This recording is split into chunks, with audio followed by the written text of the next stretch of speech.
नमस्कार मित्र हो, मी गार्गी. माझ्या शब्द निरंतराच्या प्रवासात तुम्हा सर्वांचं मनापासून स्वागत. चितमपल्ली सरांनी लिहिलेल्या निसर्ग वाचन या पुस्तकाचा परिचय आपण करून घेतला होता.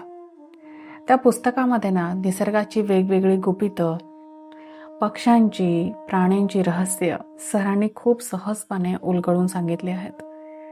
आज किराती, खंडोबाची घोडी हा लेख यामध्ये प्रेइंग मॅन्टिस या कीटकाविषयी सरांनी अतिशय अचंबित करणारी माहिती आपल्याला उपलब्ध करून दिली आहे. सर लिहितात, त्या दिवशी मी माळरानामध्ये हिंडत होतो. जिकडे तिकडे हिरवेगार होतं. त्या दाट झुडपी माळरानातल्या पाऊलवाटेने जात असता झुडपाच्या जाळीत एक कौतुक अचानक नजरेला पडलं. पांढऱ्या काळ्या रंगाच्या विरळ वस्त्राच्या झोळीतून येवलीशी हिरव्या रंगाच्या टोळाशी साम्य असणारी पिलावळ एका मागून एक जमिनीवर उतरत होती. मी थांबून त्या दृश्याकडे पाहत होतो. अखेरचं पिलू खाली उतरलं. त्या हिरव्या रंगांच्या पिलांच्या समूहाकडे पाहिल्यावर मला हरणाच्या नाजूक पाडसांची आठवण झाली. खूप सुंदर आणि निष्पाप वाटली. ती खंडोबाच्या घोडीची अर्थात प्रेइंग मॅन्टिसची पिलं होती. हुबेहूब आईचीच प्रतिकृती, परंतु त्यांना अजून पंख फुटले नव्हते. तिथल्या तिथेच ती उड्या मारायची. त्यातली 3 पिलं मी चिमट्याने धरून बाटलीत ठेवली आणि पाळण्याच्या हेतूने घरी आणली. त्यांना एका काचेच्या भांड्यामध्ये ठेवलं.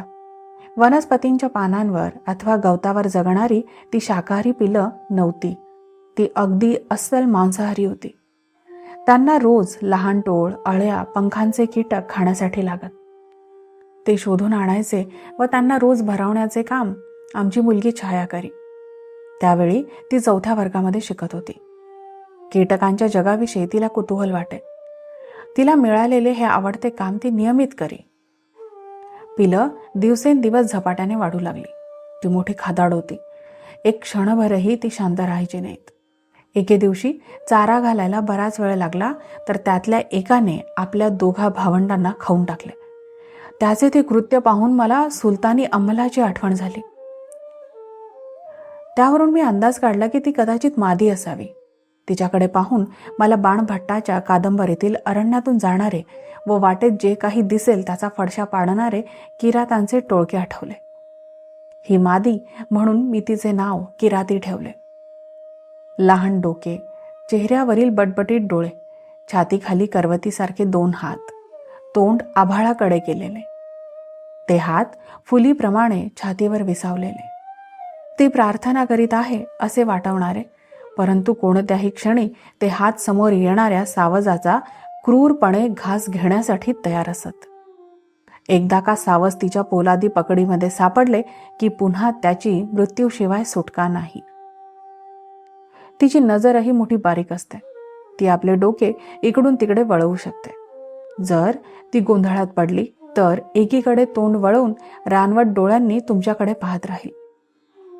तिच्या मागे गेलात तर मान तिरपी करून खांद्यांवरून तुमच्याकडे नजर टाकेल. उदरभरणाचे कृत्य करताना तिच्याकडे पाहणे रंजक असते. तिच्यासाठी पकडलेले जिवंत कीटक तिला भोजनाकरता आम्ही घालत असू. ती अगदी ताठ बसून जिवंत भक्ष्य आपल्या पुढच्या 2 काटेरी पायांमध्ये पकडी. नागतोडे ती मोठ्या आवडीने खायची. त्या दृश्याकडे पाहताना वाटे एखादे माणूस आपल्या 2 हातांमध्ये मक्याचे कणीस धरून खात आहे. रातकिडे तर एका हातामध्ये धरून कुरतडून खाई. थंडीच्या दिवसांमध्ये कीटकांचे दुर्भिक्ष असे. त्यावेळी माझ्या लक्षात आले की किरातीची भूक केवढी मोठी आहे. अशा काळात तिला मी खारवलेले मांसाचे लहान लहान तुकडे घाली. कधी सायनाईडच्या बाटलीमध्ये धरलेले अर्धमेले कीटक तिच्या समोर टाकी. ते सारं ती आवडीने खाई. तिला कधीही विषबाधा झालेलं मला आढळलं नाही. उलट अशा बाटलीतील कीटक ती मोठ्या आवडीने फस्त करायची. त्यानंतर तिला आजूबाजूला जे कृमी कीटक सापडतील ते खाऊ घालायचो. त्यात मावा, अळ्या, सुरवंट, पतंग, चतुर, गांधील माशी यांचा समावेश असे. तिच्या लैंगिक जीवनाविषयी मला कुतूहल होतं. त्यासाठी मी 5 चौरस फूट जागेमध्ये नायलॉनची बारीक जाळी लावली. त्यातील झुडपांचे विरळीकरण केले. गवत, पालापाचोळा साफ केला. झुडपांच्या फांद्या जमिनीपासून वरपर्यंत छाटल्या. तिच्या पंखांच्या काही भागाला पिवळ्या रंगाचे ठिपके दिले. झुडपात हरवली तर ती सहज शोधता यावी म्हणून. आणि त्यात तिच्या जातीचे अनेक नर आणून सोडले. यातल्या बऱ्याच जणांचा तिने घास घेतला. शेवटी एकटा नर उरला. विषकन्येवर भाळावा तसा तो नर तिच्याकडे आकर्षित होई. मला वाटतं कामातुरतेने तो वेडा होत असावा. अनुनयासाठी हात जोडूनही त्यातून काही चांगले घडले नाही, कारण थोड्याच वेळात त्याचे दोन्ही हात तिने कलम केले. जाणून बुजून ती हे कृत्य करते असेही नाही. तो तिच्या सवयीचा परिणाम असावा. जे काही चालत तिच्या आवाक्यात येतं तिला ते सावज वाटतं. प्रियकरही त्याला अपवाद नाही. म्हणून हिच्याशी रतिक्रीडा हा नराच्या बाबतीत मृत्यूचा सापळा ठरतो. नर आकाराने तिच्यापेक्षा लहान होता, मात्र डोळे चमकदार होते. परंतु त्या बटबटीत डोळ्यांमध्ये भीती तर डोकावीत नसावी. तिच्यापासून तो विदभर अंतरावर होता, तरी तिचे त्याच्याकडे लक्ष नव्हते. त्याला वाटलं आता या संधीचा फायदा घ्यावा, तिला एकदम चकित करावं. त्याचे हिरवे पंख थरथरू लागले. आपले पारदर्शक पंख पसरून त्याने तिच्याकडे झेप घेतली, परंतु त्याची झेप अचूक नव्हती. तो तिच्यासमोर पानावर आला होता. पुढच्या दोन्ही पायांनी त्याने पानाला धरले. तिची नजर मात्र खाली आणि आजूबाजूला भिरभिरत होती. तिने त्याच्या नजरेला नजर दिली. अजूनही तिच्या घातक पायाची घडी उघडत नव्हतीच. पक्षाघात झाल्यासारखा तो स्थिर झाला. रामपुरी चाकूची कळ दाबल्यावर तो खाडकन उघडावा तशी तिच्या करवती पायांची घडी उघडली. हे सारं इतक्या विलक्षण गतीने घडलं की परिणामी गोळी लागल्यासारखा तो खाली कोलमटला. बापरे, किती भयंकर वर्णन आहे ना हे. सरांनी हा लेख इथं संपवलाय. प्रेइंग मॅन्टिस हा निसर्गातील एक अद्भुत आणि गूढ शिकारी कीटक मानला जातो. सडपातळ, लांब आणि लवचिक शरीर, पानांमध्ये किंवा फांद्यांमध्ये अगदी सहज मिसळून जातो हा कीटक. त्याचे संयुक्त डोळे आणि त्याचं डोकं त्रिकोणी आकाराचं. याच्या डोक्याची हालचाल अत्यंत वेगळी असते.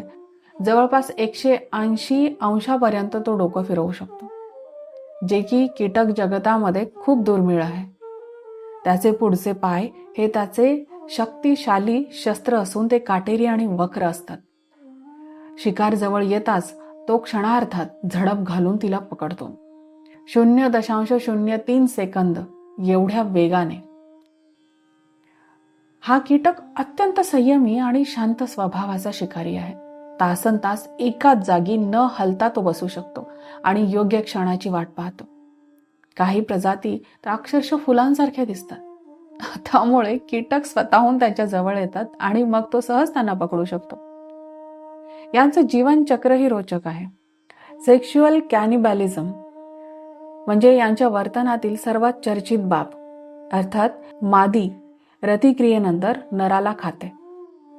वैज्ञानिकांच्या मते यामुळे मादीला अतिरिक्त पोषण मिळतं, जे अंडी विकसित करण्यासाठी उपयुक्त ठरतं. तर अशा या कीटकाच्या जगभरामध्ये 2000हून अधिक प्रजाती आढळतात. पर्यावरणामध्ये त्याची भूमिका महत्त्वाची आहे, कारण अनेक हानिकारक कीटक तो सहज खातो आणि नैसर्गिक कीटक नियंत्रण तो करत असतो. शेती आणि बागांसाठी हा कीटक उपयुक्त मानला जातो ते यामुळेच. एकूणच प्रेइंग मॅन्टिस हा केवळ एक कीटक नसून निसर्गातील संतुलन राखणारा, संयम आणि अचूकतेचं प्रतीक असणारा एक विलक्षण जीव आहे. तुम्ही हा कीटक बराच वेळा पाहिला असेल ना? तुमचंही काही निरीक्षण असेलच की यावर. शक्य झाल्यास तुमची निरीक्षणही मला कळवा. चला तर आता मी थांबते. आपण लवकर भेटू एखाद्या छानशा पुस्तकासह किंवा एखाद्या छानशा अभ्यासपूर्ण लेखाच्या परिचयासह. तोपर्यंत आजच्या या लेखावर चिंतन करा आणि भरपूर वाचन करा. धन्यवाद.